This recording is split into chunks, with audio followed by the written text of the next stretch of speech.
Oremos juntos.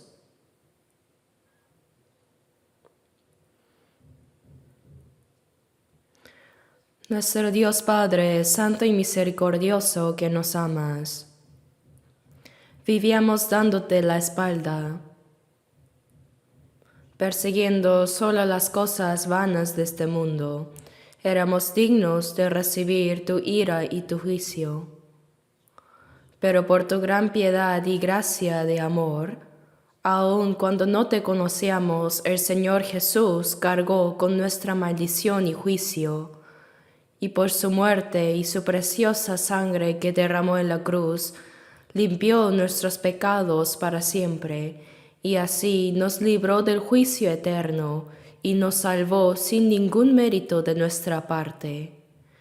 Te agradecemos por esa gracia tan grande, Señor. Vivíamos sin esperanza para las cosas vanas de este mundo, pero ahora nos has dado la vida y la esperanza eterna. Y gracias porque nos guías y nos ayudas para que podamos vivir de manera digna como hijos de Dios en el resto de nuestras vidas. En esta hora, nosotros, los redimidos por la sangre preciosa del Señor, estamos reunidos ante ti para alabar tu gran amor y gracia y para aprender tu palabra. Gracias, Señor, por hacernos tener comunión en la congregación santa que trabaja contigo.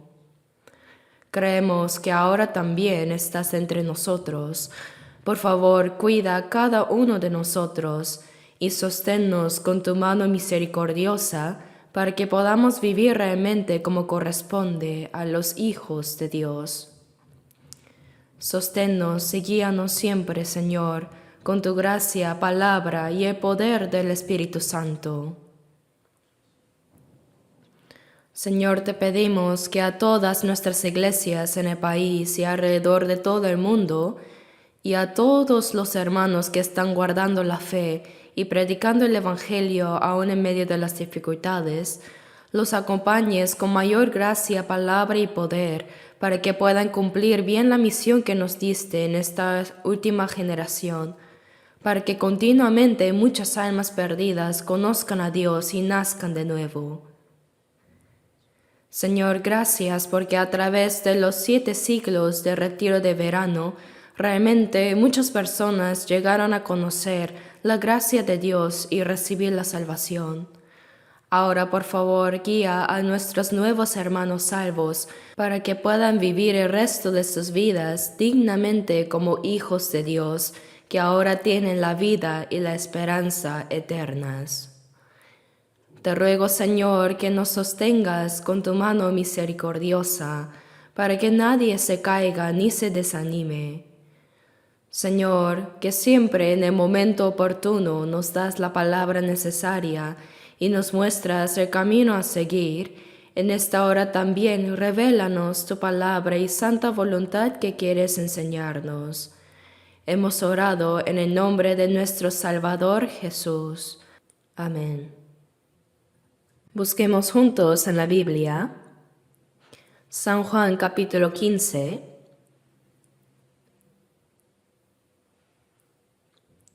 Juan 15.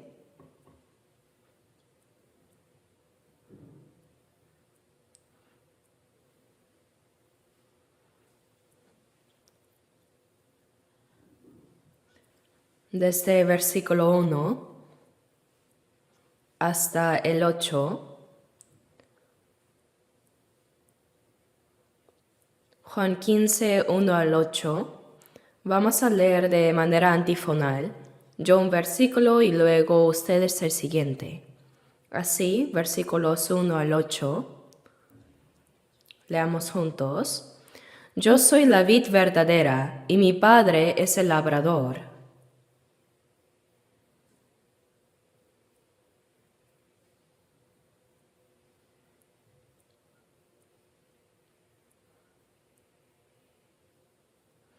Ya vosotros estáis limpios por la palabra que os he hablado.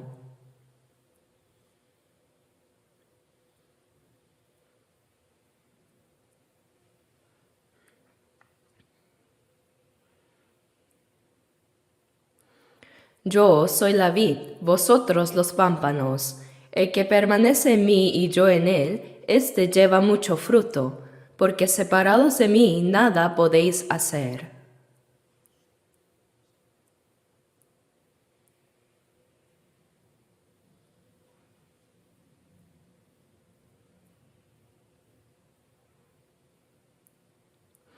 Si permanecéis en mí y mis palabras permanecen en vosotros, pedid todo lo que queréis y os será hecho.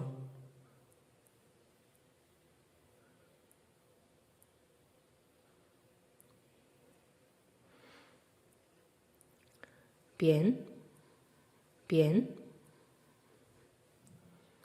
El domingo pasado también compartí la palabra basándome en este pasaje de Juan 15, pero sentí que debía explicarlo aún con más detalle. Por eso lo hemos leído nuevamente esta vez. En los 7 ciclos de retiro de verano,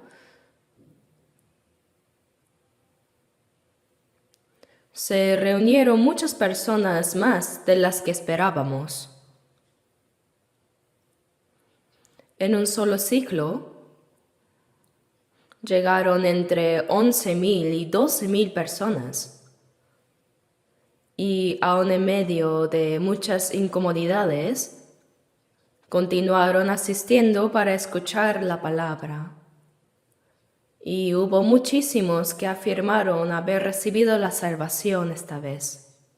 También hubo muchos que se bautizaron.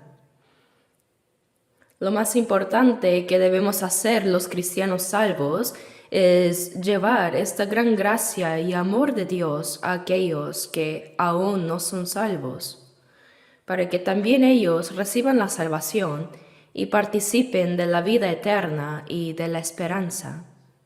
Creemos que esa es la tarea más importante que tenemos nosotros, los que hemos sido salvos primeros. Por eso los salvos esta vez también se han esforzado mucho en predicar y evangelizar, no solo a sus familias, sino también a sus parientes, amigos y vecinos. Como resultado, nuestro Dios, según lo que dice en Efesios 3:20, y aquel que es poderoso para hacer todas las cosas mucho más abundantemente de lo que pedimos o entendemos, según el poder que actúa en nosotros. Cuando los salvos nos unimos en un mismo corazón y un mismo propósito para predicar el Evangelio y cumplir la obra de Dios, ciertamente Él actúa en medio de nosotros. El hecho de que las almas destinadas a perdición lleguen a comprender la gracia de Dios y reciban la salvación, esa es la mayor manifestación del poder de Dios. Tal como está escrito, aquel que es poderoso para hacer todas las cosas mucho más abundantemente de lo que pedimos o entendemos, Dios reunió más almas de las que esperábamos y además obró para que ellos recibieran la salvación. Los que han recibido la salvación recientemente deben entender que haber sido salvos no es el final, sino que desde ahora comienza la verdadera vida de un cristiano, la vida como hijos de Dios. Si lo comparamos con un niño, significa que han nacido. Ahora necesitan crecer sanos, deben llegar a tener un carácter digno como personas. Y desde el nacimiento deben desarrollarse física y mentalmente y también en su carácter. Aunque todos nacen como seres humanos, algunos crecen de manera normal, reciben educación y llegan a ser personas de carácter íntegro, mientras que otros no lo logran.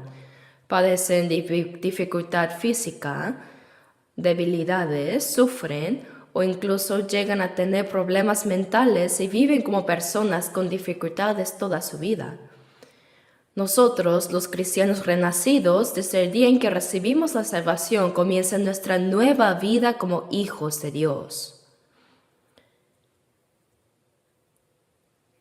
No solo es vivir unas cuantas décadas en esta tierra, sino que el propósito por el cual Dios nos salvó es para hacernos sus hijos. Es para llevarnos a la vida eterna y al cielo eterno, para que allí disfrutemos de la gloria eterna con Él. Es por eso que Dios nos guía y nos gobierna en nuestra vida restante para hacernos personas dignas de participar de la vida eterna y de la gloria de Dios. Por tanto, la vida cristiana después de la salvación es sumamente importante. Si conforme a la Biblia hemos comprendido la gracia de Dios, hemos creído y ahora somos salvos, debemos vivir conforme a ella también. Así, de la misma manera entraremos al cielo conforme a la Biblia. Pero el que cree y sin embargo vive sin relación con la Biblia es alguien que no tiene relación con Dios.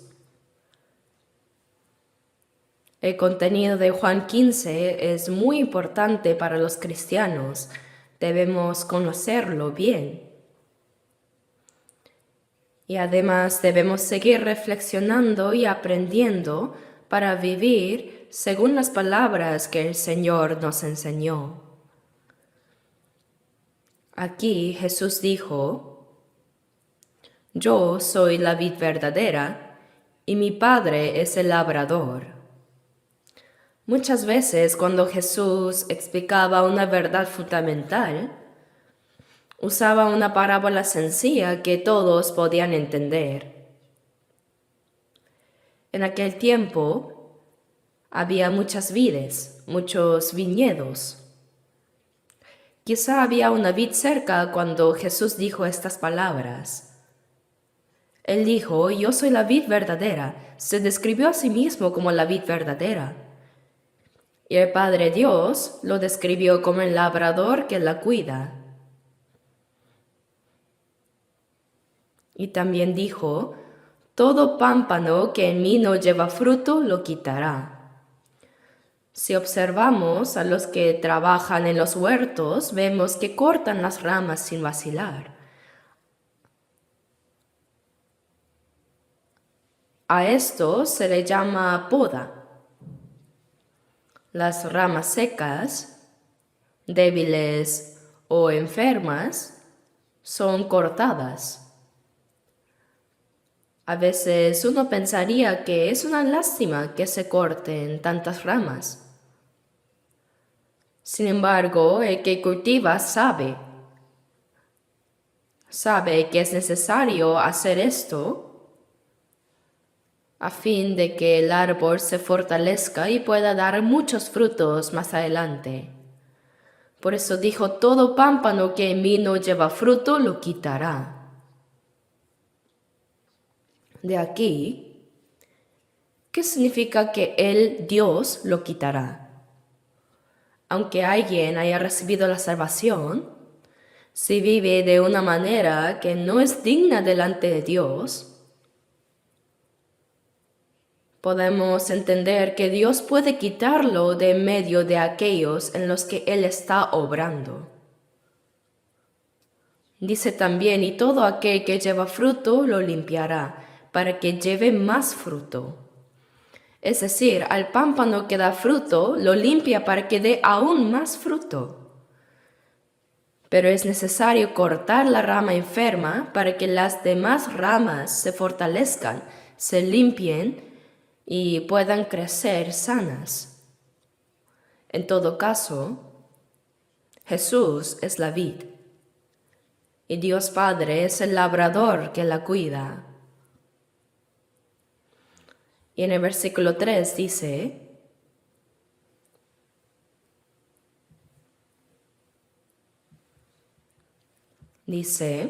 Ya vosotros estáis limpios por la palabra que os he hablado, permaneced en mí y yo en vosotros. Como mencioné anteriormente, ¿qué significa que ya estáis limpios por la palabra que os he hablado? Significa que aquellos que han entendido la gracia de Dios y son salvos, sus almas han sido limpiadas. El Señor en nuestro lugar recibió la maldición y el juicio que debíamos recibir, y con su preciosa sangre lavó para siempre nuestros pecados. Y cuando comprendimos esa gracia de Dios y creímos, nuestra alma fue limpiada. Ya vosotros estáis limpios por la palabra que os he hablado. Permaneced en mí y yo en vosotros. Después de ser salvos, debemos permanecer en Cristo. Esto es un mandamiento. Aquellos que no han recibido la salvación están todavía fuera de Cristo. No están en el Señor, sino fuera de Él. Hay muchas personas que asisten toda su vida a una iglesia, sin embargo viven fuera de Cristo, sin relación con Dios. Ya vosotros estáis limpios por la palabra que os he hablado. Permaneced en mí y yo en vosotros. Nosotros permanecemos en el Señor y el Señor permanece en nosotros. Si uno va a una herrería y coloca un hierro en el fuego, ese hierro se pone al rojo vivo, ¿verdad? El fuego ha entrado dentro del hierro. El fuego y el hierro se han hecho uno. De la misma manera, no solo nosotros permanecemos en el Señor, sino que el Señor está en nosotros. Nadie puede separar al Señor de nosotros. Juan 14:20 dice, conoceréis que yo estoy en mi Padre y vosotros en mí y yo en vosotros. Esto es un misterio que es difícil comprender con el pensamiento humano. Oh, el Señor en mí está y yo siempre en Él. Y dice, como la vid y el pámpano, mi amigo fiel es Él. Este himno expresa que el Señor está en mí y yo estoy en el Señor. Cuando yo estoy en el Señor, todo lo que es de Él se convierte en mío. El amor del Señor, su abundante gracia y poder y todas las palabras y promesas espirituales que están en Cristo se convierten en mías. El Señor en mí y yo en el Señor. Verdaderamente es un misterio profundo. Pero aquí dice, yo soy la vid, vosotros los pámpanos. Hermanos, ¿han visto alguna vez una vid? Cuando la vid crece, sus ramas se extienden en diversas direcciones y a veces se enredan entre sí. Delante de mi casa también planté una vid. Ha crecido bastante y ha dado muchos racimos de uva. Pero la vid es medio extraño. La vid, por más que crezca, en realidad no sirve para hacer otra cosa con su madera. Por eso la Biblia en Ezequiel 15:3 dice, ¿tomarán de ella madera para hacer alguna obra? ¿Tomarán de ella una estaca para colgar en ella alguna cosa? La vid no tiene otra utilidad que dar frutos. Si no da fruto, no sirve de nada, más que ser cortada y echada al fuego al final. De la misma manera, nosotros, después de recibir la salvación, lo que debemos hacer es dar fruto para la gloria de Dios que nos salvó. Y dar fruto no depende de nuestro esfuerzo ni de nuestro empeño, sino que ocurre porque el Señor permanece en nosotros. Así como el pámpano, mientras permanezca unido a la vid, recibe de la savia que sube desde la raíz y de manera natural crece y da fruto, Así también nosotros solo tenemos que estar en el Señor. No nos mandó a hacer algo, sino a permanecer en Él. Si el pámpano solo permanece en la vid, recibe toda la nutrición y el suministro desde la raíz y de manera natural crece y da frutos. Es un fenómeno muy natural. Así debe ser. Por eso nuestra vida cristiana no se trata de un esfuerzo humano o de un sacrificio personal, sino que es permanecer en Cristo, y al estar en Él recibimos la vida abundante, la gracia del Espíritu Santo, y entonces nuestra fe crece y el fruto se produce naturalmente. Dice, el que permanece en mí y yo en él, éste lleva mucho fruto. Si el pámpano permanece en la vid, el fruto se da naturalmente. La rama no necesita esforzarse, no necesita sacudirse para dar frutos, ¿verdad?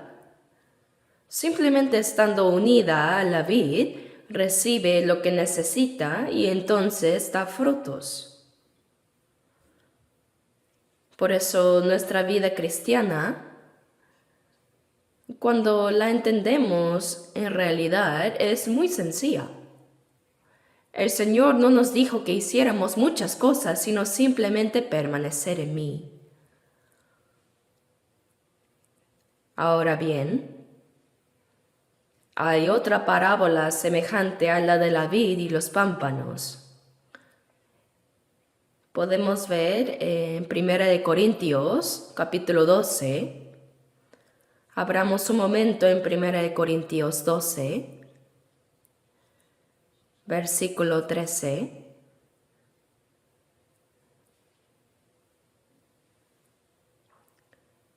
Primera de Corintios 12, versículo 13. Leamos juntos. Porque por un solo espíritu fuimos todos bautizados en un cuerpo, sean judíos o griegos, sean esclavos o libres, y a todos se nos dio a beber de un mismo espíritu. En 1 Corintios 12 se nos explica la relación entre el Señor y nosotros. Nosotros somos el cuerpo del Señor y Él es nuestra cabeza. Por eso decimos que somos la iglesia, que es el cuerpo de Cristo. Todos juntos hemos llegado a ser el cuerpo de Cristo y Él es la cabeza de ese cuerpo. Dice, sean judíos o griegos. Los judíos son el pueblo escogido de Dios y los griegos representan a los gentiles. Sean escogidos o gentiles, sean esclavos o libres, es decir, sin importar la condición social o la posición de cada uno. Los salvos, por un solo espíritu, fuimos todos bautizados en un cuerpo. Los salvos son bautizados por el Espíritu Santo. No se refiere a una experiencia especial durante una oración como algunos piensan, sino que cuando comprendemos claramente la gracia de Dios y recibimos la salvación, seamos conscientes de ello o no, en ese momento hemos sido bautizados por el Espíritu Santo. El bautismo del Espíritu se recibe cuando recibimos la salvación. Algunas personas creen que primero uno es salvo y luego en una experiencia especial como una oración intensa se recibe el bautismo del Espíritu, pero no es así. Cuando comprendemos la gracia de Dios y creemos, el Espíritu Santo es quien nos ayuda a entender y a creer. Y desde ese momento Él mora en nosotros. Por eso en Gálatas 3:2 dice, ¿recibisteis el Espíritu por las obras de la ley o por el oír con fe? Cuando oímos y creímos, recibimos el Espíritu Santo, ¿verdad? Ese es el bautismo del Espíritu. Por un solo Espíritu fuimos todos bautizados en un cuerpo. Todos los salvos ahora somos un solo cuerpo. Es realmente especial. Dice, y a todos se nos dio a beber de un mismo espíritu. No solo hemos sido bautizados por el Espíritu, sino que además bebemos del Espíritu. Significa que recibimos continuamente la gracia espiritual que Él nos da. Así como la rama, estando unida a la vid, recibe continuamente la savia que sube desde la raíz y de esa manera crece y da fruto. Aquí en 1 Corintios 12 nos enseña que al recibir la salvación, por medio del Espíritu que nos dio el Señor, todos los salvos hemos llegado a ser un solo cuerpo. Y la cabeza de ese cuerpo es Jesucristo. El Señor Jesús es nuestra cabeza. Y a partir de Él se organiza todo el cuerpo. Ahora, leamos juntos 1 Corintios 12:27. Leamos juntos. Vosotros, pues, sois el cuerpo de Cristo y miembros cada uno en particular. Aquí dice vosotros, refiriéndose a los salvos. Vosotros sois el cuerpo de Cristo. Es decir, que en Cristo formamos parte de su cuerpo. Dice, y miembros cada uno en particular. En un cuerpo hay muchos miembros, como los ojos, la boca, las manos, los pies y también adentro muchos órganos internos. Todos son diferentes, sin embargo forman un solo cuerpo, ¿verdad? Así también cuando recibimos la salvación, pasamos a ser el cuerpo del Señor y cada uno de nosotros es un miembro de ese cuerpo. Sea cual sea el papel que cumplamos, todos somos el cuerpo de Cristo y miembros cada uno en particular. Por eso en 1 Corintios 12 se enseña que así como en un cuerpo hay diferentes miembros con funciones distintas, cuando recibimos la salvación y somos bautizados por un mismo espíritu en un solo cuerpo, a cada uno de nosotros se le ha dado un papel particular como miembro de ese cuerpo. Ahora bien, en este momento no quiero profundizar en los diferentes roles de cada miembro, sino enfatizar la relación entre la vid y los pámpanos, y también que la iglesia es el cuerpo del Señor y Cristo es la cabeza de ese cuerpo. Por medio de la cabeza, todo el cuerpo llega a ser uno. Vamos a abrir en Juan 14. Juan 14.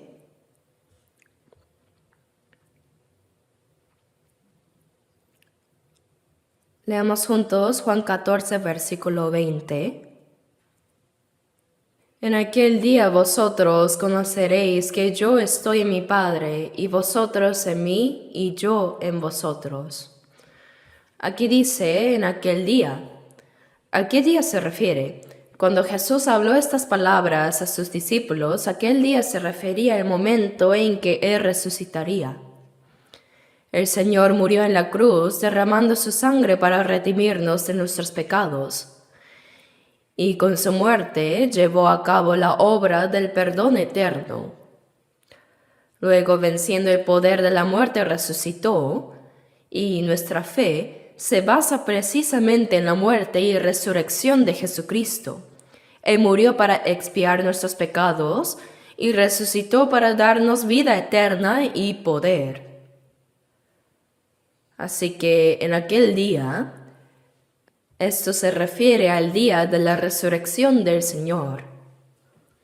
Dice, en aquel día vosotros conoceréis que yo estoy en mi Padre y vosotros en mí y yo en vosotros. El Señor en mí y yo en el Señor. Humanamente es difícil de comprender rápidamente, pero significa que llegamos a ser uno con el Señor. Una persona salva no puede ser separada del Señor, así como la vid y los pámpanos no se pueden separar. La vid produce uvas, pero el pámpano por sí solo no puede dar fruto, ¿verdad? Mientras que el pámpano permanezca unido a la vid, Recibe de la savia que sube desde la raíz, crece y da fruto. De la misma manera, el Señor es la cabeza y nosotros somos su cuerpo. El Señor en mí y yo en el Señor. Cuando el Señor está en mí, todo lo que es suyo se convierte en mío. Y todo lo mío pertenece al Señor. Es una unión inseparable.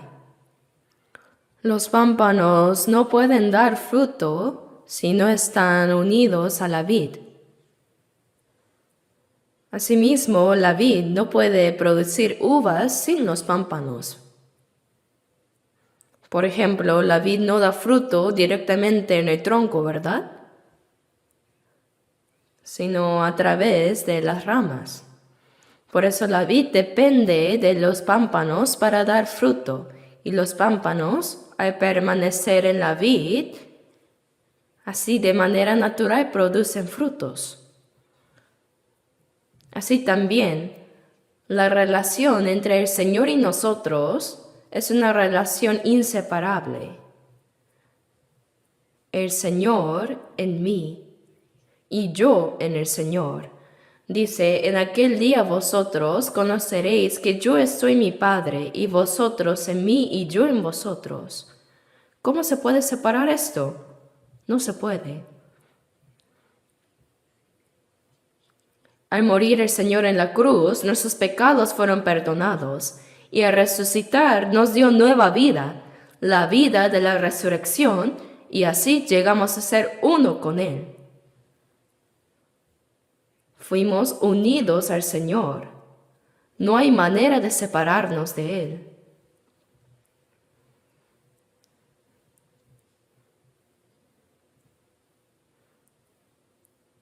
Ahora vamos a ver 2 Corintios 6, 16. Leamos juntos 2 Corintios 6.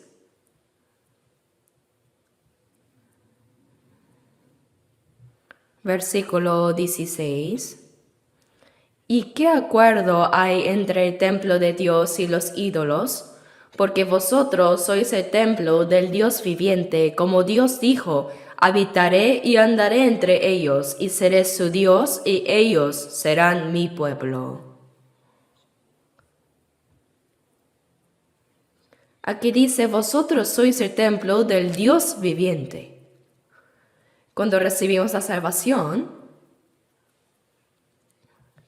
nuestro propio cuerpo se convierte en el templo. En 1 Corintios 6, 19 dice, ¿o ignoráis que vuestro cuerpo es el templo del Espíritu Santo?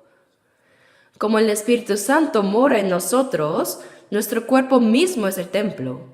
Sí, templo. Por eso 1 Corintios 3, 17 dice, si alguno destruyere el templo de Dios, Dios le destruirá a él. Quien peca con su cuerpo es porque ha olvidado o no comprende que dentro de él habita el Espíritu Santo. Ha olvidado que su cuerpo es templo. Y como el Espíritu mora en nosotros, este cuerpo es un templo santo. También en 1 Corintios 6:15 el Señor reprende diciendo, ¿quitaré pues los miembros de Cristo y los haré miembros de una ramera? De ningún modo. Así que ya no podemos disponer de nuestro cuerpo como si fuera nuestro. Este cuerpo es templo, porque dentro de él habita el Espíritu Santo. Y dice, vosotros sois el templo del Dios viviente. Como Dios dijo, habitaré y andaré entre ellos, y seré su Dios, y ellos serán mi pueblo. Esto significa que los creyentes juntos también llegamos a ser el templo. Dios mora en medio de los salvos. Camina, anda entre ellos y obra entre ellos. Habitaré y andaré entre ellos y seré su Dios, y ellos serán mi pueblo.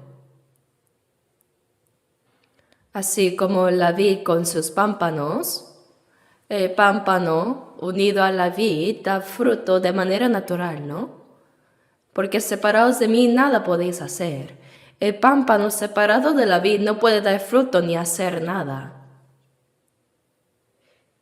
En Juan 15:6 dice, el que no permanece en mí será echado fuera como pámpano y se secará. Una rama que se separa de la vid no sirve para nada, solo queda ser cortada y echada al fuego. Asimismo, nuestro cuerpo debemos saber que es el templo donde habita Dios. Dios dijo, habitaré y andaré entre ellos. Los salvos son ellos, los redimidos. Y seré su Dios y ellos serán mi pueblo. El Señor mora en medio de nosotros y camina entre nosotros.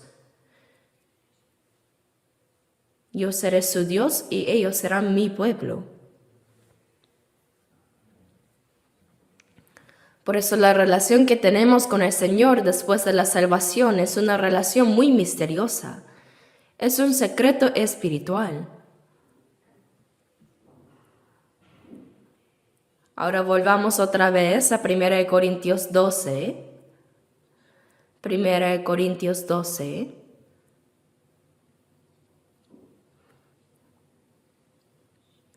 Versículo 27.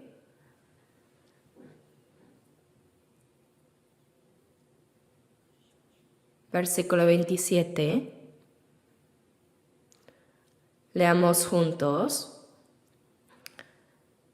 Vosotros, pues, sois el cuerpo de Cristo y miembros cada uno en particular.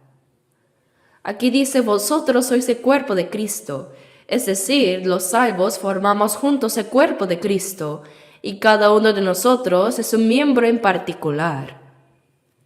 Algunos cumplen la función de los ojos, otros de la boca, otros de las manos y de los pies.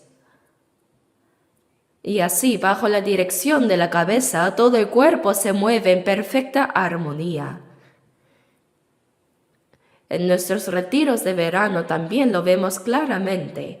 Nadie les da una orden directa, pero los hermanos, sudando y esforzándose, buscan lo que pueden hacer. Algunos organizan el tránsito, otros limpian, algunos lavan los platos y hacen trabajos pesados o sirven como guías. Hay quienes incluso velan toda la noche cuidando la seguridad. Cada uno como miembro cumple su función. ¿Es porque alguien se los ordenó? No, sino porque cada uno busca lo que puede hacer. Por eso dice, somos miembros cada uno en particular. En 1 Corintios 12 se menciona que en el cuerpo hay muchas funciones distintas. Lo importante es hacer lo que uno puede hacer. No todos pueden ser pastores, ni todos pueden ocupar un lugar destacado, pero cada uno puede encontrar algo que hacer. Aunque sea recoger un papel del suelo en el pasadizo, o limpiar un baño. Si hacemos lo que está a nuestro alcance, estamos cumpliendo la función de un miembro. En la iglesia primitiva había apóstoles, profetas, maestros, quienes hacían milagros, quienes sanaban, hablaban en lenguas, quienes interpretaban lenguas, así, pero hoy en día quizás no tengamos esa misma diversidad de dones como en ese entonces, pero cada uno de nosotros, como miembro del cuerpo, tiene algo que puede hacer. No existe nadie que no tenga nada que aportar. Si buscamos, encontraremos. Y cuando lo hacemos, el Señor también nos da la sabiduría y la fuerza para cumplirlo. Así, La iglesia, que es el cuerpo del Señor, crece en la fe unida a su cabeza. Y a medida que nuestra fe crece, vamos cumpliendo la voluntad de la cabeza, que es Cristo. Así es. En Juan 1:16 está escrito, porque de su plenitud tomamos todo, y gracia sobre gracia. Eso significa que somos siempre suministrados dentro de la plenitud del Señor. No recibimos la gracia una sola vez y se acabó, sino que recibimos gracia sobre gracia continuamente. Y en Juan 10:10 dice, yo he venido para que tengan vida y para que la tengan en abundancia. Cuando recibimos la salvación obtuvimos la vida, pero no se queda ahí, sino que el Señor nos da esa vida en abundancia. Gracia sobre gracia, vida en abundancia. El Señor continúa derramando sobre nosotros la gracia espiritual. Y dentro de la iglesia, que es su cuerpo, recibimos juntos esa abundante gracia y vida para vivir así por el poder de esa vida y cumplir la voluntad de nuestro Dios y para producir frutos para su gloria. Ese es el verdadero aspecto de una iglesia normal y sana. Ahora vayamos a Colosenses 2. Busquemos Colosenses 2.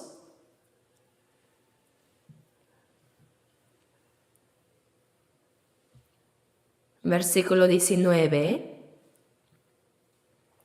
Leamos juntos. Y no haciéndose de la cabeza, en virtud de quien todo el cuerpo, nutriéndose y uniéndose por las coyunturas y ligamentos, crece con el crecimiento que da Dios. Aquí dice, y no haciéndose de la cabeza. Puede parecer un poco difícil de entender, pero significa no estar unido al Señor, que es la cabeza. Aunque uno diga que es parte de la iglesia, que es el cuerpo del Señor, si no se somete al Señor, en realidad no está aferrado a la cabeza. En otras palabras, no está sujeto a Cristo. El cuerpo debe estar unido sí o sí a la cabeza.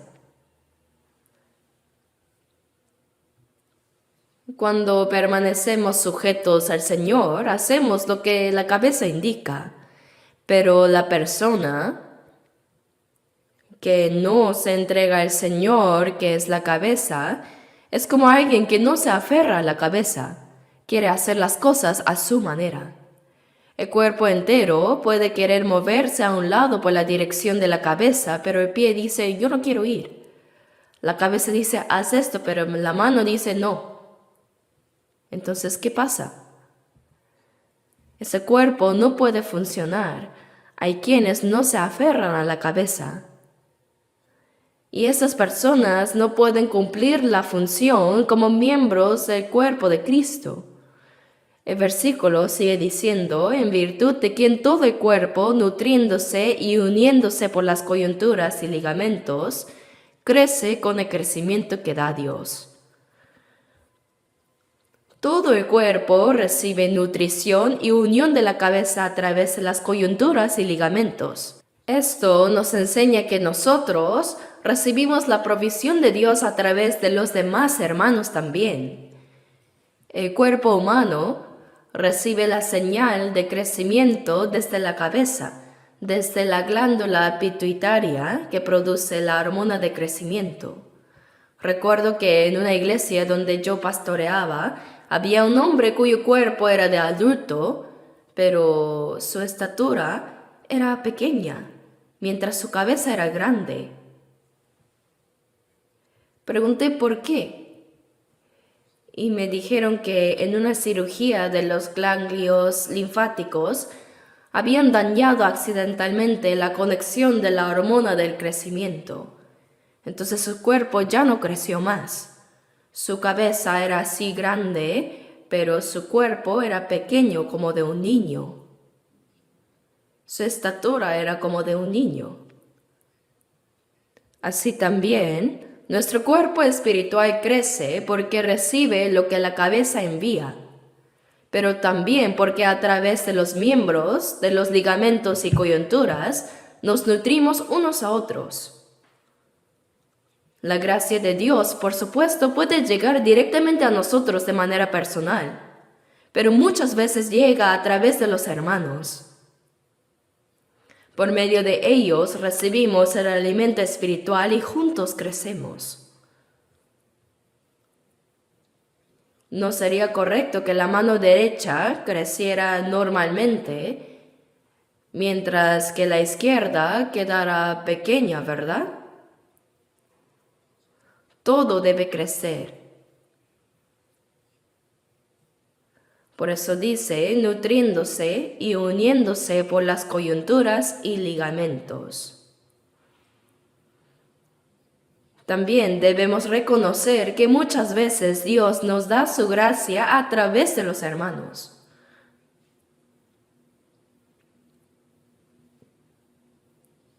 Y así, unidos, crecemos con el crecimiento que da Dios. Nuestra fe va creciendo.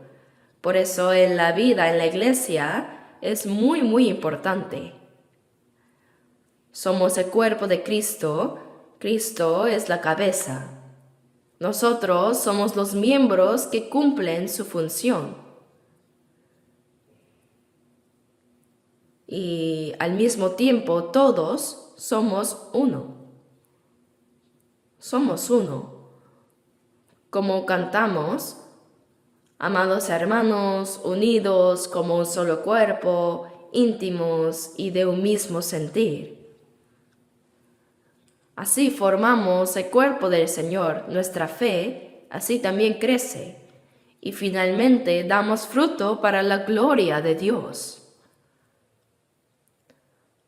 Ahora vamos a buscar juntos en Mateo capítulo 5. Mateo 5, versículo 48. Mateo 5, 48.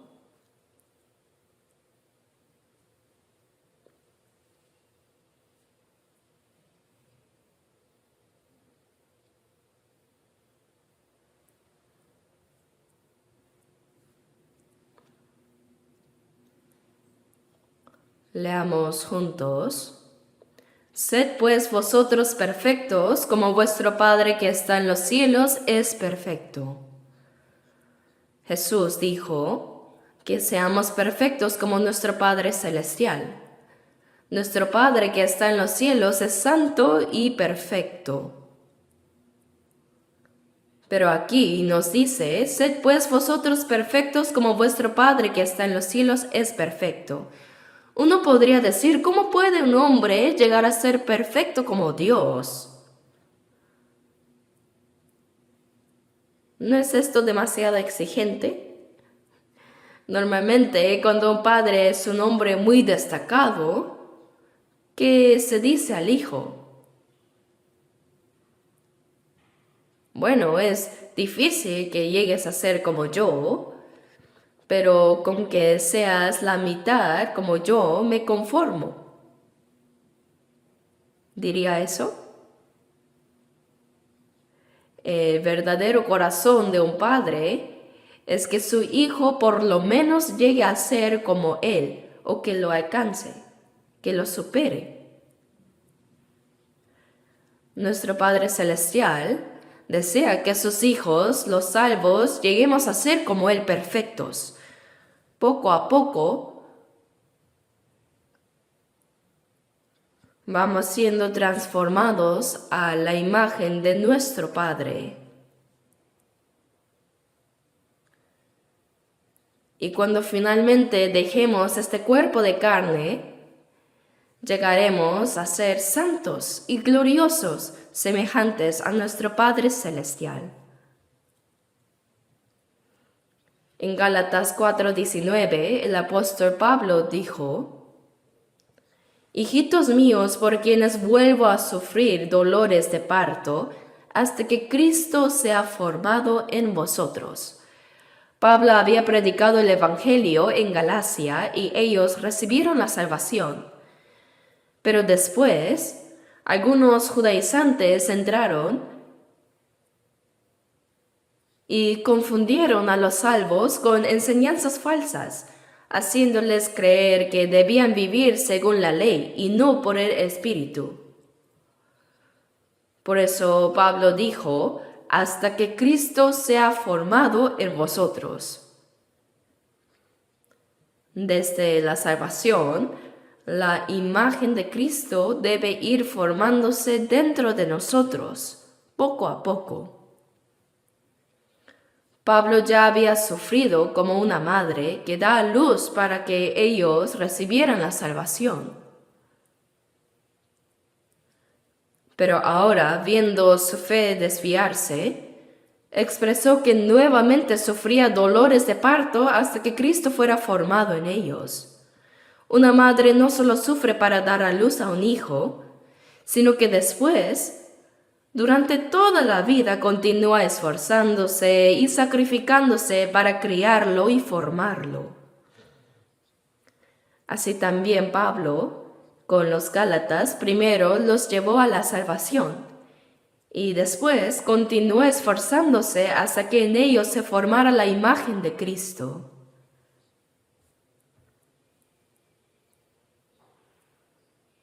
Ahora vayamos a Efesios 4.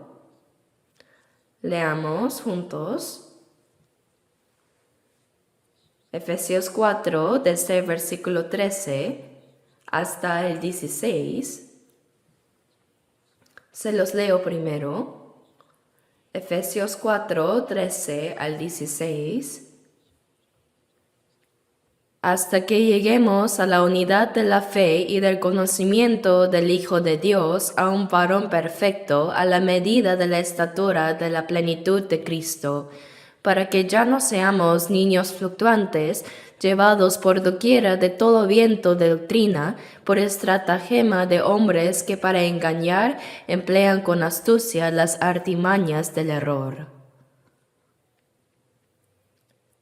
Leamos juntos también versículos 15 y 16.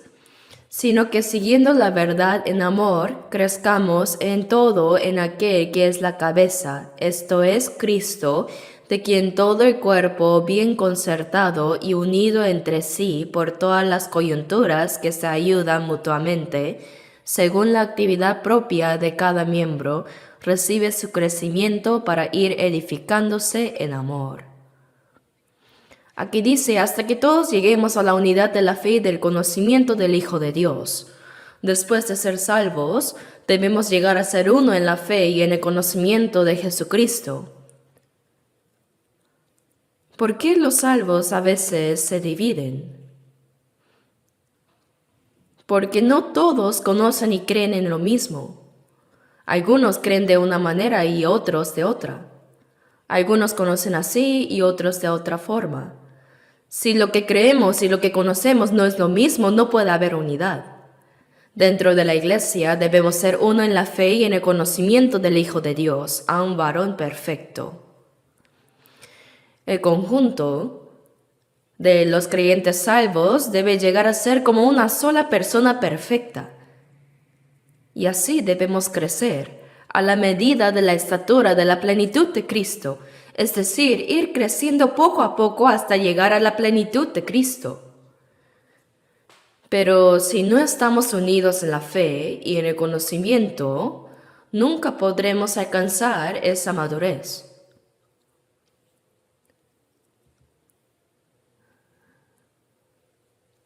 Dice: para que ya no seamos niños fluctuantes llevados por doquiera de todo viento de doctrina. Cuando nuestra fe madura, dejamos de ser como niños, ¿verdad? Cuando uno llega a ser un varón perfecto a la plenitud de Cristo, ya no se deja llevar por todo viento de doctrina, por estratagema de hombres que para engañar emplean con astucia las artimañas del error. No fluctuará. No irá por ahí y por allá. Si los salvos no llegan a ser uno en la fe y el conocimiento, no crecerán de manera normal. ¿Cómo son los niños? Son fácilmente engañados, ¿verdad? Un niño pequeño, si un desconocido le dice, ven, te daré un helado, entonces puede seguirlo sin pensar, ¿no? Si el niño crece un poco más, dirá, ese hombre es extraño. No hay que seguirlo. Puede ser peligroso. Puede raptarnos. En la vida de fe sucede lo mismo. A nuestro alrededor hay incontables engaños, herejías y falsas doctrinas que tratan de desviarnos. Hoy en día abundan las sectas. Algunas dicen a sus miembros que ya están viejos y a punto de morir, que jamás morirán. Es raro. Pero hay muchas personas que lo siguen. Esto ocurre en nuestro tiempo. Es incomprensible, ¿no? Pero les digo que existe una herejía más antigua y grande. ¿Saben cuál es? Es una herejía que tiene miles de años. Es el catolicismo romano. El Papa se presenta como el emperador de la Iglesia, con el título de Papa que implica supremacía. Dicen que es el sucesor de Pedro, y eso en cierto sentido es cierto, se atribuye esa línea. Enseñan que Pedro recibió las llaves del cielo y que después de su muerte esas llaves fueron entregadas al obispo de Roma. Así, el obispo de Roma se convierte en papa y todos los sacerdotes actúan como representantes del papa con supuesta autoridad para perdonar pecados. Eso afirma la religión católica, que ellos pueden perdonar pecados. En Juan 20:22, después de resucitar, Jesús se apareció a sus discípulos y dijo, recibid el Espíritu Santo. A quienes remitiereis los pecados les son remitidos, y a quienes se los retuviereis les son retenidos. Quiere decir que cuando venga el Espíritu Santo a predicar el Evangelio, si una persona cree en la sangre del Señor Jesús que perdona los pecados, esa persona recibe la salvación. Pero si no se le anuncia y no cree, sus pecados permanecen y se pierde eternamente. Sin embargo, el Papa dice que tiene esa autoridad, y los sacerdotes aseguran que actúan como sus representantes para perdonar pecados. ¿Dónde aparece eso en la Biblia? Pero muchísimas personas creen esas palabras y los siguen. ¿No es eso la mayor herejía? ¿Saben cuántos cristianos fueron asesinados por el catolicismo?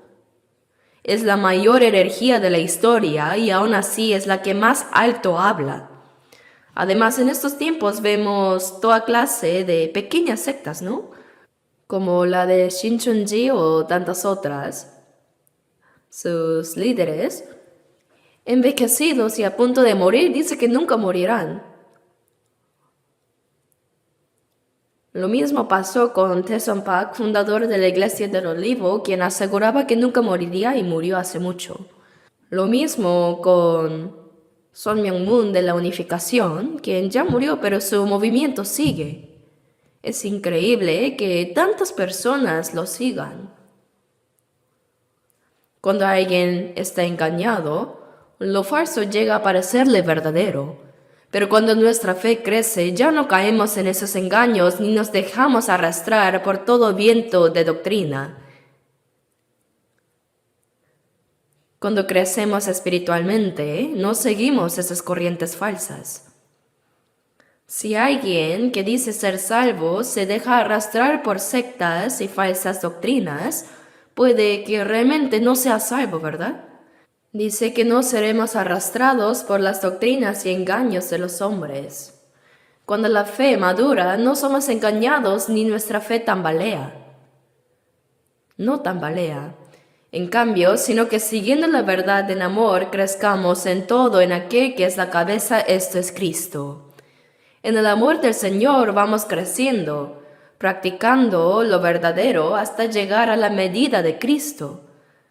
El apóstol Pablo también dijo en 1 Corintios 13:11, cuando yo era niño, hablaba como niño, pensaba como niño, juzgaba como niño, mas cuando ya fui hombre, dejé lo que era de niño.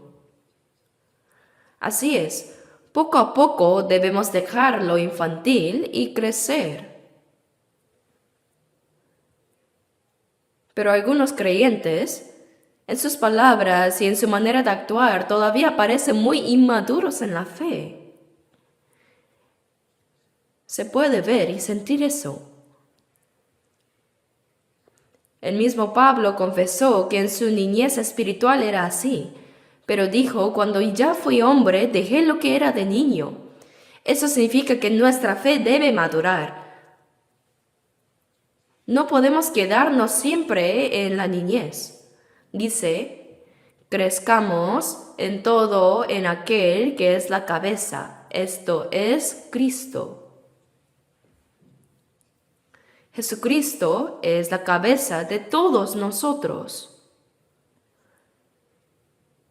Él es la cabeza y nosotros, siendo su cuerpo, debemos crecer hasta llegar a Él, a la estatura de la plenitud de Cristo. Ahora leamos nuevamente Efesios 4:16, de quien todo el cuerpo, bien concertado y unido entre sí por todas las coyunturas que se ayudan mutuamente, según la actividad propia de cada miembro, recibe su crecimiento para ir edificándose en amor. Aquí dice de quien todo el cuerpo, es decir, de Cristo Jesús, bien concertado y unido entre sí por todas las coyunturas que se ayudan mutuamente. Nuestra vida cristiana funciona así también. La ayuda de Dios nos llega a través de los hermanos también, como las coyunturas que transmiten fuerza a las demás partes del cuerpo.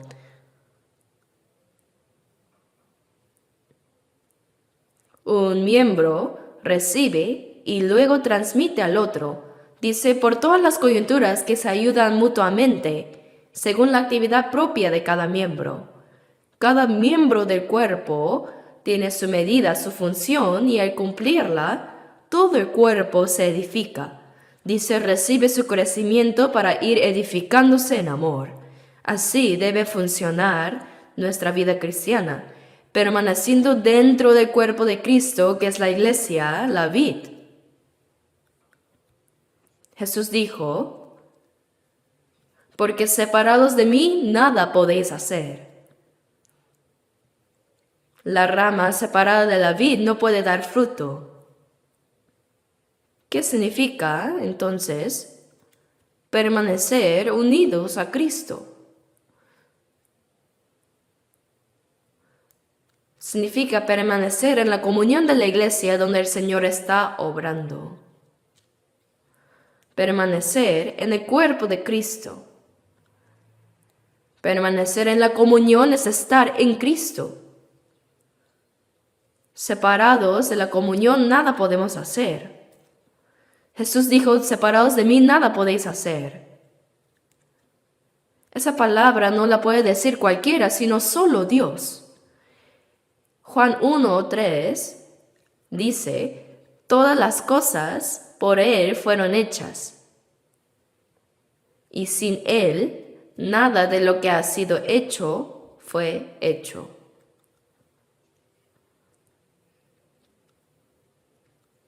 Solo Dios puede hacer todas las cosas. Y cuando Jesús dijo, separados de mí nada podéis hacer, estaba declarando que Él es Dios. Si Jesús no fuera Dios, no podría decir esto. Separados de mí, nada podéis hacer. No podemos vivir la vida cristiana alejados de Cristo. Entonces, ¿en dónde debemos permanecer? ¿En dónde debemos permanecer si no podemos ver al Señor con los ojos? Estar en el Señor es estar en la iglesia donde Él obra. Eso es estar en Cristo. Después de ser salvos, deben entender bien esta verdad, que la iglesia no es simplemente un grupo de personas que se reúnen los domingos a cantar, orar, saludarse y dar ofrendas. Eso no es la iglesia. Eso lo hacen muchas religiones, incluso mejor que nosotros. La iglesia verdadera no nace de métodos humanos, sino de los que han recibido la salvación, unidos a Cristo, formando su cuerpo, unidos por la gracia y la vida de Dios, forman un pueblo santo. Permanecer en esa comunión es permanecer en Cristo. Y alejarse de esa comunión es igual que alejarse de Cristo. Proverbios 18:1 dice, su deseo busca el que se desvía y se entremete en todo negocio. El que se aparta de la comunión sigue sus propios deseos y rechaza la verdadera sabiduría. No es cualquier grupo, sino el grupo donde el Espíritu Santo está obrando. Y yo les digo con seguridad que nuestra iglesia es realmente el cuerpo de Cristo donde el Señor mismo está obrando. Los hermanos salvos están unidos, amando al Señor, procurando vivir según su voluntad y anunciando el Evangelio. Aún en medio del calor, algunos participan desde el primer hasta el 7º siglo sirviendo con alegría. Ellos predican, ayudan en lo que pueden y lo hacen de manera voluntaria. Nadie se los impone. Nadie les obliga. Lo hacen con gozo porque el Señor obra en medio nuestro. Como dice Efesios 3:20, y aquel que es poderoso para hacer todas las cosas mucho más abundantemente de lo que pedimos o entendemos, según el poder que actúa en nosotros. El Señor está obrando en nosotros. Ahora veamos Efesios 4. Efesios 4, versículos 2 y 3. Leamos juntos. Con toda humildad y mansedumbre, soportándoos con paciencia los unos a los otros en amor, solícitos en guardar la unidad del Espíritu en el vínculo de la paz. Con toda humildad y mansedumbre, dice. Los salvos no deben jactarse de sí mismos. ¿De qué sirve presumir? Con toda humildad y mansedumbre. Jesús dijo en Mateo 11:29 que soy manso y humilde de corazón. Jesús es igual a Dios, es el Creador. Él vino revestido de un cuerpo humano. No fue un hombre cualquiera, sino que se hizo como un siervo entre los hombres. Jesús dijo que soy manso y humilde de corazón. Llevad mi yugo sobre vosotros y aprended de mí. El orgulloso no puede aprender del Señor. En Santiago 4:6 dice, Dios resiste a los soberbios. Dentro de la iglesia, ¿hay alguien que se jacta? Entre nosotros no hay tal persona. Si alguien presume, terminará humillado. ¿Quién lo va a reconocer, no? Con humildad y mansedumbre. La humildad es rebajarse, descender más y más. La mansedumbre es obedecer en silencio. Isaías 53:7 dice, como cordero fue llevado al matadero y como oveja delante de sus trasquiladores enmudeció. Con humildad y mansedumbre soportándoos con paciencia los unos a los otros en amor, ¿Cuánto ha soportado Dios? Aunque los hombres lo rechacen y anden en pecado, Dios está esperando con paciencia. Un día es como 1000 años, esperando que todos procedan al arrepentimiento. Si tenemos la mente de Cristo, también nosotros podemos soportar a los demás. Algunos soportan unas pocas veces y dicen, ya no aguanto más. ¿Y qué van a hacer? ¿Van a pelear? Con paciencia, en amor, soportándoos los unos a los otros. Aquí humildad y mansedumbre, paciencia, en amor, mutuamente. El amor es paciente. En 1 Corintios 13:4, ¿qué dice primero acerca del amor? Dice, el amor es primero sufrido. Y en 1 Corintios 13:7 dice, todo lo sufre, todo lo cree, todo lo espera, todo lo soporta. Comienza con el amor es sufrido y termina con todo lo soporta. ¿Qué significa eso? Hermanos, ¿qué significa que lo soporta? ¿Por qué soportamos? Porque hay cosas que son difíciles de soportar. Aún entre nosotros, como nuestros rostros son distintos, también nuestros caracteres y el ambiente en que crecimos son distintos. Así que es difícil que personas diferentes lleguen a ser una. Un hombre y una mujer se casan porque se aman, pero crecieron en ambientes diferentes y con personalidades distintas y con valores distintos. Por eso cuando surgen problemas dicen, no sabía que sería así al casarme. Y empiezan a quejarse, discuten y fácilmente se separan. ¿Por qué? Porque no soportan. Pero el amor es sufrido. ¿Por qué se sufre? Porque hay cosas que cuesta soportar. Pero ¿cuánto ha soportado Dios? Dice, en amor soportándoos los unos a los otros. Todos los hermanos salvos, miles o decenas de miles, cada uno es diferente. El nivel de fe es diferente. También el crecimiento espiritual, los estilos de vida y los caracteres también son diferentes. ¿Cómo entonces llegamos a ser uno? Con paciencia, en amor, debemos soportarnos. A veces alguien dice, ya no aguanto más. Entonces, ¿qué va a hacer? Soportándoos en amor, solícitos en guardar la unidad del Espíritu en el vínculo de la paz. ¿Qué es el vínculo de la paz? Para los salvos, el vínculo de la paz es el amor.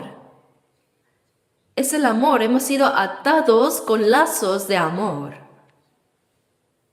La unidad del Espíritu en el vínculo de la paz. No dice que debemos esforzarnos para crear la unidad, sino que una vez salvos, el Espíritu Santo nos ha hecho uno ya. Tenemos un mismo Padre Dios, unos mismos hermanos, la misma fe, la misma esperanza y el mismo propósito de vida. Ahora somos uno. El Espíritu nos hizo uno. Dice, guardad la unidad del Espíritu. Ahora tenemos la misma fe, esperanza, propósito de vida. Somos uno.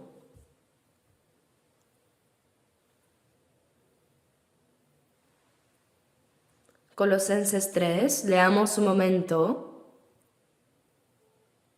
Colosenses 3, desde versículo 12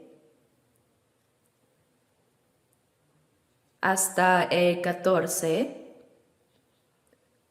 Leamos juntos.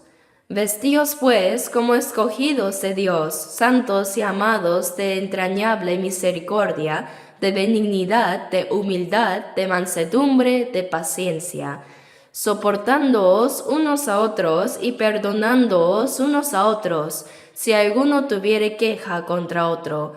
De la manera que Cristo os perdonó, así también hacedlo vosotros.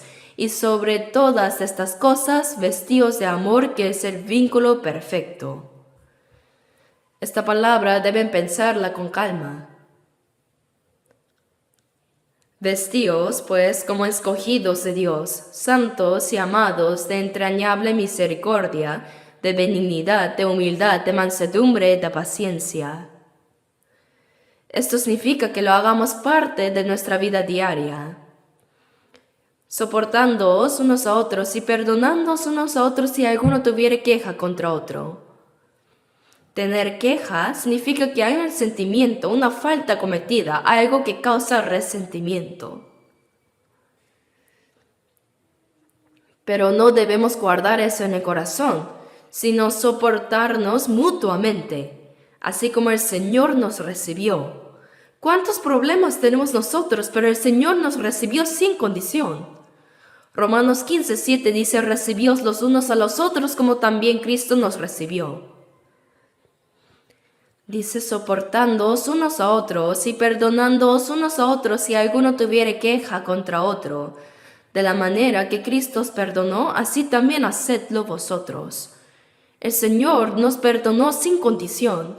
De la misma manera, aunque alguien me haya hecho mal, aunque me haya herido o me haya causado un problema, debo perdonar.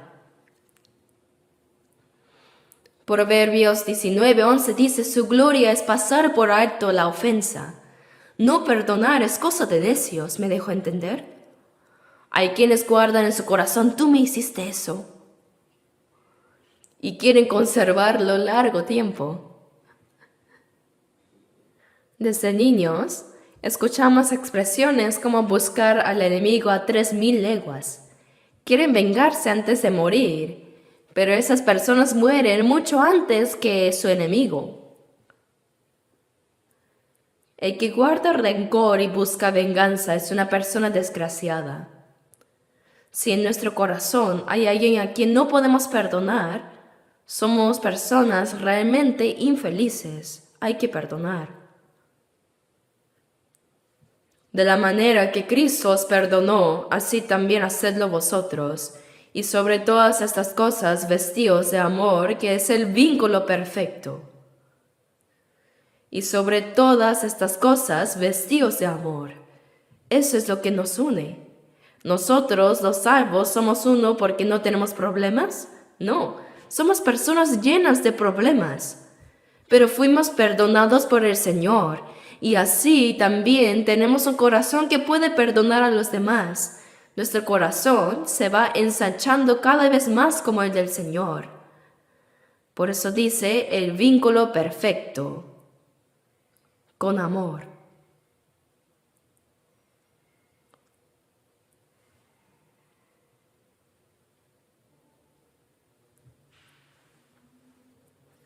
Veamos Mateo 12:30, Mateo capítulo 12.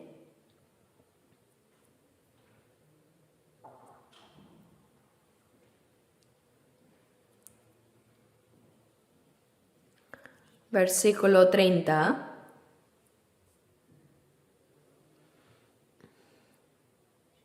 Leamos juntos.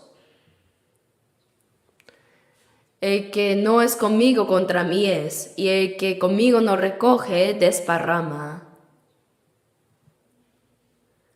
Jesús dijo, el que no es conmigo contra mí es. ¿Qué significa estar con el Señor? El Señor está realizando la obra de salvar a los que por causa del pecado se apartaron de Dios y se hicieron enemigos. Está trabajando para hacerlos uno con Él. Dice que no es conmigo contra mí es. Debemos estar con el Señor. Y el que conmigo no recoge, desparrama. El Señor nos une. Él es quien hace que seamos uno. y el que conmigo no recoge desparrama. El carbón encendido, aunque está apagándose, si se junta con otros, vuelve a encenderse con llamas. Aunque seamos débiles y faltantes, cuando nos unimos, el Espíritu Santo obra entre nosotros.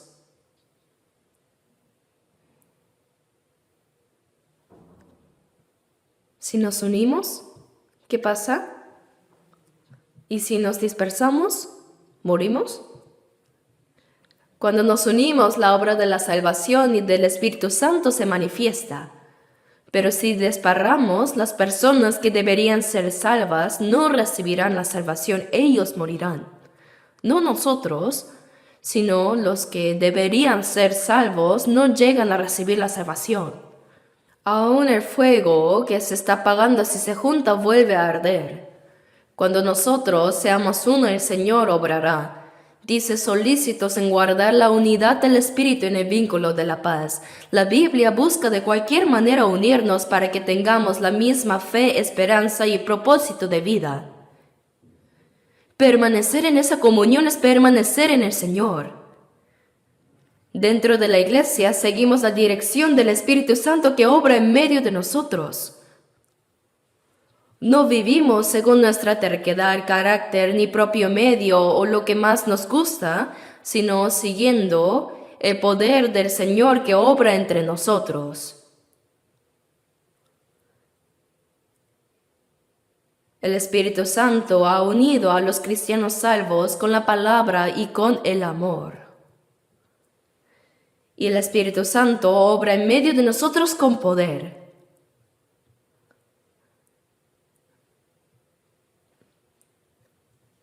Cuando permanecemos en la unidad del Espíritu, Dios mismo obra. Es por eso que el diablo lo teme. El diablo teme que los salvos estén bien unidos. Por esa razón siempre busca dividir, poner discordia, causar problemas para dispersar. El que divide es el diablo. Por eso los salvos, por más que tengan dificultades, lo más importante en la vida cristiana, lo esencial, es que pase lo que pase, no debemos salir de la comunión que el Espíritu Santo estableció al hacernos uno. Debemos permanecer firmemente dentro de esa comunión. No debemos apartarnos. A veces parece que un hermano o una hermana participaban con entusiasmo en la comunión, pero después ya no se les ve. Luego, al preguntar, se escucha que tuvieron algún problema con otra persona en la iglesia, que no se entendieron, que hubo un conflicto. ¿Eso acaso sería una excusa válida? Si practicáramos el amor del Señor, soportando con paciencia, perdonando, aceptándonos unos a otros, ¿qué problema podría haber? ¿Acaso por un problema debemos dejar la iglesia? Eso es abandonar al Señor. En Génesis 13, cuando Abraham salió de Ur de los Caldeos escuchando la voz de Dios, su sobrino Lot también lo siguió. Y mientras vivieron un tiempo en la tierra de Canaán, se dedicaban a pastorear ovejas y cabras. Las posesiones aumentaron. Y los pastores de Abraham y los de Lot comenzaron a pelear por los pastos. Entonces Abraham dijo, no hay que pelear entre nosotros porque somos hermanos. Como tienes muchas ovejas también, si te incomoda mucho estar aquí, puedes apartarte de mí. Si tú tomas la izquierda, yo iré a la derecha y viceversa. Al escuchar eso, Lot no debía alegrarse, sino más bien decir, tío, cuando usted escuchó la voz de Dios y salió, yo también seguí al Dios tuyo. ¿Cómo me dice que lo deje? Eso sería igual que dejar a Dios. Prefiero morir antes que apartarme de usted. Así debió reprender a sus pastores y decidir no apartarse jamás de Abraham, aunque le costara la vida. Porque apartarse de Abraham es apartarse de Dios. Pero Lot se alegró y dijo: Tío, lo siento, pero yo escogeré primero, ¿ya? Vio que Sodoma y Gomorra parecían como el huerto de Edén, con abundante agua y hermosos campos, y se fue allá. Abraham quedó con tierras áridas y desiertas. Pero, ¿qué pasó con Lot en Sodoma y Gomorra? Cuando cayó fuego y azufre, casi murió. Si Abraham no hubiese orado por él, habría perecido. El hecho de que Lot dejara a Abraham significó dejar a Dios. Por eso, aunque cueste la vida, no se debe apartar de él. Los salvos también estamos dentro de la iglesia donde el Señor mora. Pase lo que pase, apartarse de esta iglesia es apartarse del Señor. Y eso nunca debe suceder. Eso es destruir totalmente la vida cristiana. A veces alguien servía fielmente y de pronto deja de aparecer. Al preguntar, se descubre que no fue un gran problema, sino un asunto personal, y por eso dejó la iglesia. Esto es muy lamentable. No debemos apartarnos. Salir de la comunión es salir del Señor. Por eso, pase lo que pase, debemos permanecer firmes dentro de la comunión en la iglesia. Aunque alguien quiera empujarnos fuera, no debemos salir. ¿Quién va a empujar a quien fuera? ¿No? Ahora leamos un versículo más, Tito 3.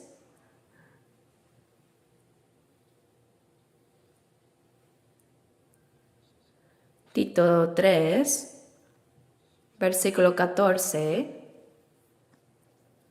Leamos juntos. Y aprendan también los nuestros a ocuparse en buenas obras para los casos de necesidad, para que no sean sin fruto. Y aprendan también los nuestros, para que no sean sin fruto. Nuestros hermanos salvos, los nuestros, no deben ser personas sin fruto. Algunos, aunque han pasado 5, 10, 20 años desde que recibieron la salvación, su vida sigue igual. Apenas sostiene su propia vida cristiana, pero no hay fruto que dé gloria a Dios. No hay sacrificio para el Evangelio del Señor.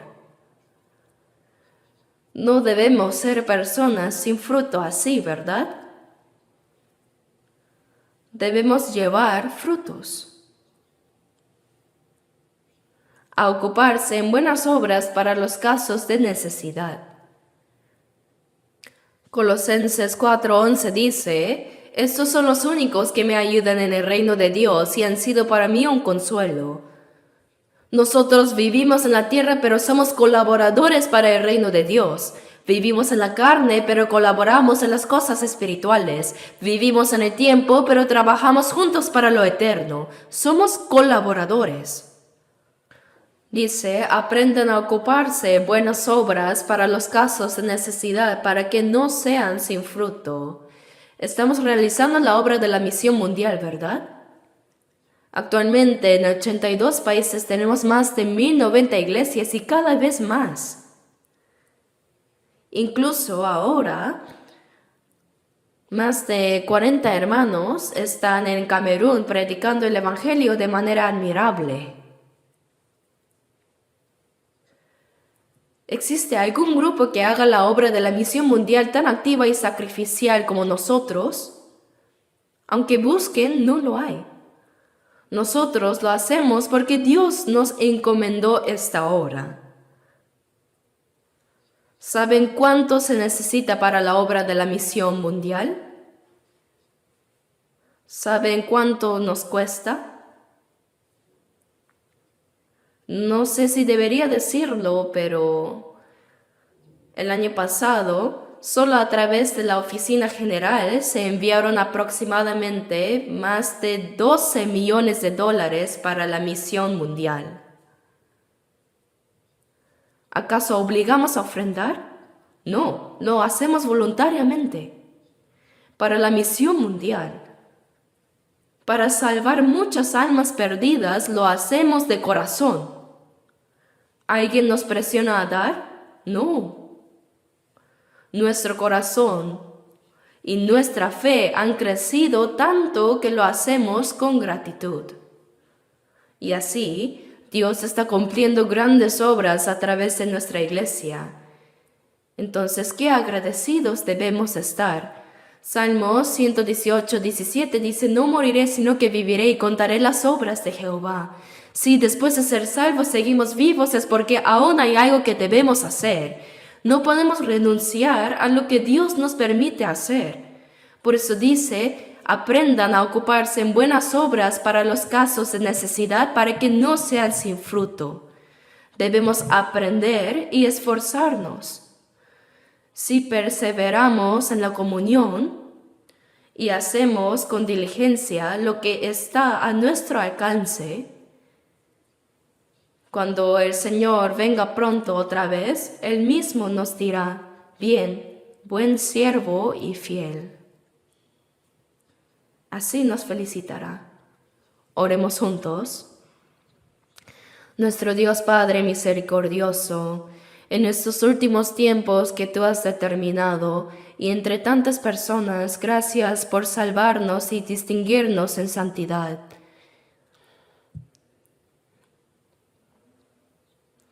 Gracias, Señor, porque en el retiro de verano muchas almas nuevas recibieron la salvación.